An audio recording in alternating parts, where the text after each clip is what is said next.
Chittagong city corporation এবং অন্যান্য যে কর্তৃপক্ষ তাদের বিভিন্ন ধরনের ড্রেন, নালা, নর্দমা, বিল এগুলোতে যে কোনো সুরক্ষা ব্যবস্থা নাই সারা দেশে, সেই বিষয়টা আমাদের সামনে স্পষ্টভাবে প্রতীয়মান হয়।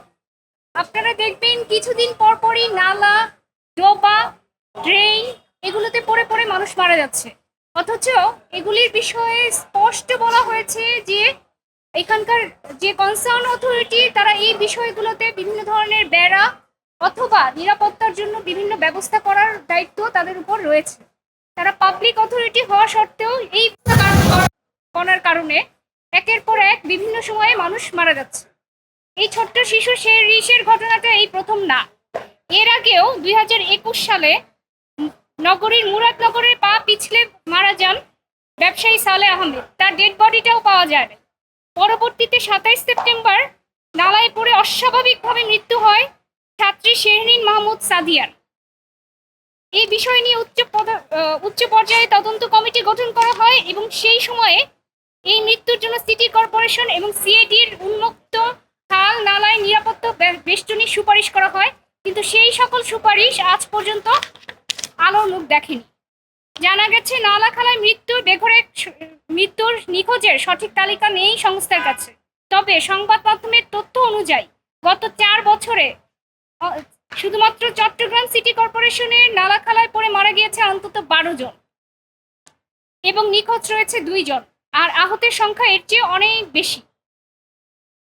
এইখানে 12 জন মারা গেছে, নিখোঁজ হয়েছে 2 জন এবং আহতের সংখ্যা অনেক। নগরীর অধিকাংশ খাল, ড্রেন এই সব বিষয়ে নিরাপত্তা বেষ্টনী না থাকার কারণে খাল ও নালাগুলি মৃত্যু ফাঁদে পরিণত হয়েছে, যে কারণে এই মৃত্যু ফাঁদে পড়ে প্রাণ হারাচ্ছেন অনেকেই। 2022 সালে 1 জন, 23 সালে 3 জন, 24 সালে নিখোঁজ এবং মারা যায় 4 জন।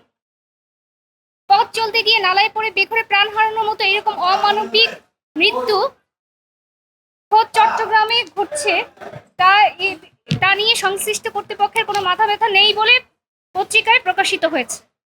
এর আগেও আমরা শেরিসের ঘটনায় হাইকোর্টকে রুল জারি করতে দেখেছি। এ বিষয় নিয়ে রিট পিটিশন ফাইল করলে মাননীয় বিচারপতি ফাতিমা নজিব এবং মাননীয় বিচারপতি হামিদুর রহমানের সমন্বয়ে গঠিত দ্বৈত বেঞ্চ রুল ইস্যু করেন। রুলে জানতে চাওয়া হয়েছে যে এই যে আনকভার্ড ড্রেনগুলো পাবলিক সেফটির জন্য, নিরাপত্তার জন্য কোনো অ্যাপ্রোপ্রিয়েট স্টেপ না নেওয়াতে বিবাদীদের এই কার্যক্রমকে কেন, নিষ্ক্রিয়তাকে কেন অবৈধ ঘোষণা করা হবে না এবং কেন তাদের প্রতি নির্দেশনা দেওয়া হবে না যে সকল প্রকার ওপেন ড্রেন, নালা, খালা এগুলোকে কভার করার জন্য, এবং সেই বিষয় নিয়ে হাইকোর্টে একটা স্টিপুলেটেড পিরিয়ডের মধ্যে রিপোর্ট সাবমিট করার জন্য। এটার রেসপন্ডেন্ট রয়েছেন এলজিআরটি মন্ত্রণালয়, চট্টগ্রাম সিটি কর্পোরেশনের মেয়র, ম্যানেজিং ডিরেক্টর চট্টগ্রাম ওয়াসা, chairman Chattogram CDA, chairman local government engineering, deputy DC Chattogram এবং চিফ এক্সিকিউটিভ অফিসার চট্টগ্রাম। মোট 7 জনকে এই রিটে বিবাদী করা হয়েছে।